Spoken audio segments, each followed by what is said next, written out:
Okay, we're going to do a little video about setting up a tree stand for the upcoming bow season.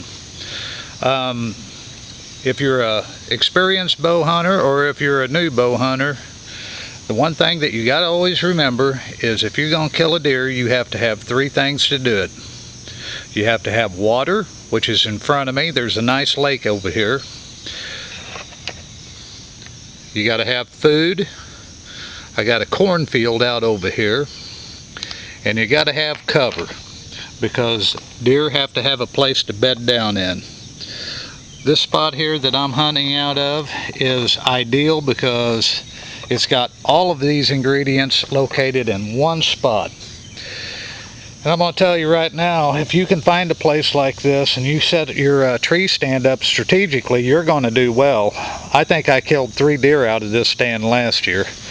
And, you know, bow hunting is about strategy. If you don't have a strategy figured out before season comes, you may as well forget it, because it's all about the preparation ahead of the season that makes you successful.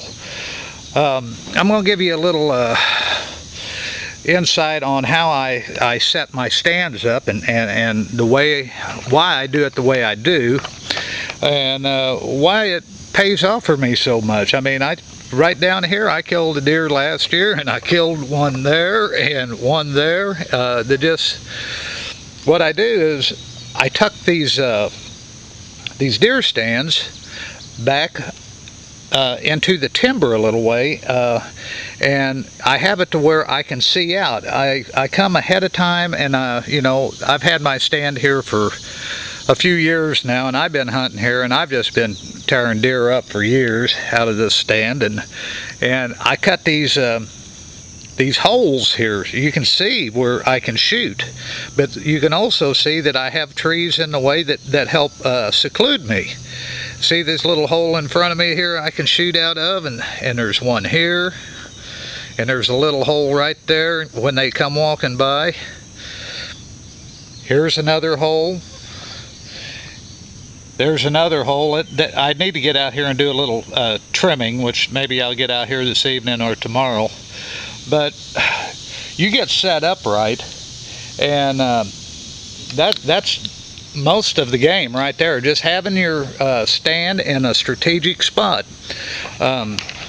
You know, I can't emphasize enough of the importance of getting out ahead of time and doing your scouting. And once you get all of this taken care of, you can, you know, you don't have to do it every year. I leave my stand out here, and, you know, I've got a place down below me here to where when I come in, and I can set my bow down there and take it out of the bag, and, you know, I can kind of get prepared before I climb up into this stand.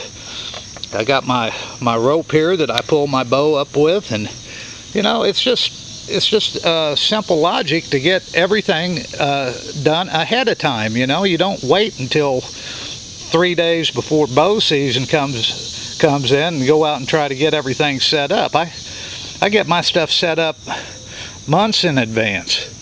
So anyway, you take a look at how I've got this set up to shoot out of these stands like this. I'm gonna go down. I've got another stand just down on the other end of this cornfield, and I've killed deer after deer after deer out of it as well.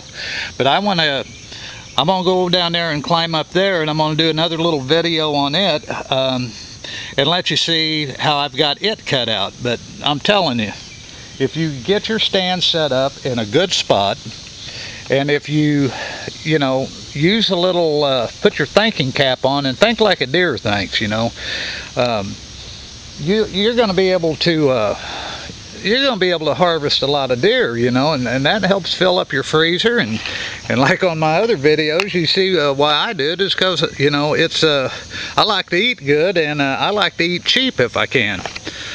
So anyway, there's wild turkey out here, and just all kinds of critters I see. I killed a coyote down there a few years ago. It just come walking by, and It's really, bow hunting is an exciting sport, and I'm trying to get out and get people to get a little bit of more interest in it, just because I see so many people that I ask them what they're doing, and I say, well, I'm not doing anything, you know, there's nothing to do. I'm thinking, man, you need to take up bow hunting. If you would take up bow hunting, you'd always have something to do. So anyway, I'm gonna cut this video here, and I'm gonna go down to my other tree stand, and we'll make a video number 2 on it, and that'll give you a little another stand to kind of get a visual on, and see how I've got these stands set up.